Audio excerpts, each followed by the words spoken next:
आप सभी को मेरा नमस्कार। तो दोस्तों, आज मैं आपके लिए इस वीडियो में गणेश जी भगवान की बहुत ही सुंदर कहानी लेकर आई हूँ। तो प्रेम से बोलिए गणेश जी भगवान की जय हो। दोस्तों, एक समय की बात है। एक गांव में एक सेठ जी रहते थे। उनके घर में सेठ और सेठ उनकी पत्नी रहती थी। दोनों में बहुत प्रेम था। उनके जीवन में किसी प्रकार का कोई कष्ट न था। बस उन्हें कोई संतान नहीं थी। सेठ जी ने ज्योतिष्य को दिखाया। ज्योतिषियों ने बताया कि सेठानी को पुत्र प्राप्ति का योग ही नहीं है। सेठानी संतान की बहुत इच्छुक थी। सेठानी ने सेठ जी का दूसरा विवाह करने का आग्रह किया। पहले तो सेठ जी नहीं माने, लेकिन सेठानी के बार बार आग्रह करने पर सेठ जी का विवाह सेठानी की छोटी बहन से करवा दिया गया। सेठानी की छोटी बहन बहुत ही ज्यादा धार्मिक प्रवृत्ति की थी। वह गणेश जी भगवान का नित्य नियम करती थी। प्रतिदिन गणेश जी भगवान की कहानी कथा सुनती थी। गणेश जी भगवान की कृपा से थोड़े ही दिन बाद सेठ जी के यहाँ एक सुंदर सा स्वस्थ बालक ने जन्म लिया। बच्चे के जन्म से सेठ और उनकी दोनों पत्नियां बहुत खुश थी। सबके दिन बड़े आराम से बीत रहे थे। लेकिन कुछ दिनों बाद बड़ी सेठानी के मन में कुविचार ने जन्म ले लिया। वह सोचने लगी, मेरा तो इस घर में कुछ भी नहीं, सब कुछ छोटी का है। मेरे पति पर भी अब उसका अधिकार हो गया, संतान भी उसी की है।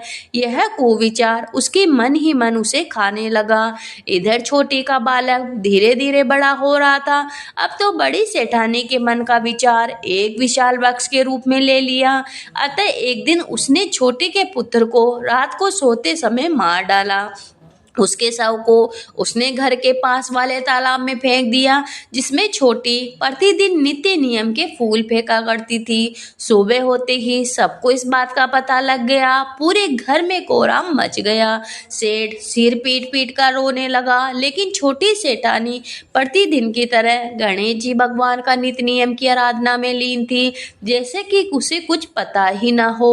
कहानी कथा समाप्त करने के बाद वह फूलों को समेटकर तालाब में फेंकने गई। जब वह तालाब से लौटने लगी, उसी समय उसका पुत्र तालाब के भीतर से निकल कर आता हुआ दिखाई पड़ा, जैसे कि कहीं आसपास से ही घूमकर आ रहा हो। उसी समय गणेश जी भगवान प्रकट होकर छोटी सेठानी से वर मांगने को कहने लगे और बड़ी सेठानी के करतूतों से उसके शरीर में कीड़ों का वास कर दिया, जिससे बड़ी सेठानी को असहनीय कष्ट होने लगा। उसके शरीर में कीड़े पड़ गए। छोटी सेठानी ने हाथ जोड़कर कहा, हे प्रभु, यदि आप मुझसे प्रसन्न हो तो मेरी इस अभागन बहन को क्षमा कर दीजिए, इसके शरीर को कष्ट मुक्त कर दीजिए। उसने बहुत बड़ा पाप किया, किंतु आपकी दया से मेरा पुत्र मुझे वापस मिल गया। अब आप उसे कष्टों से मुक्त करें। तब गणेश जी भगवान ने बड़ी सेठानी को कष्ट मुक्त कर दिया और अंतर्धान हो गए। छोटी सेठानी जब घर वापस आई तो बड़ी ने उसके पैर पकड़ लिए और क्षमा याचना करने लगी। छोटी ने उसे क्षमा कर दिया। अब सब मिलकर गणेश जी भगवान का नित्य नियम करने लगी, जिससे उनके घर में अन्न धन के भंडार भर गए। उनके शारीरिक कष्ट दूर हो गए। विघ्न को हरने वाले हे गणेश जी भगवान, आप ऐसे ही सभी भक्तों के कष्टों को सदा हरते रहना, सब पर अपनी कृपा बनाए रखना। कहानी अधूरी हो तो पूरी करना और सभी का मान बनाए रखना। तो प्रेम से बोलिए गणेश जी भगवान की जय हो।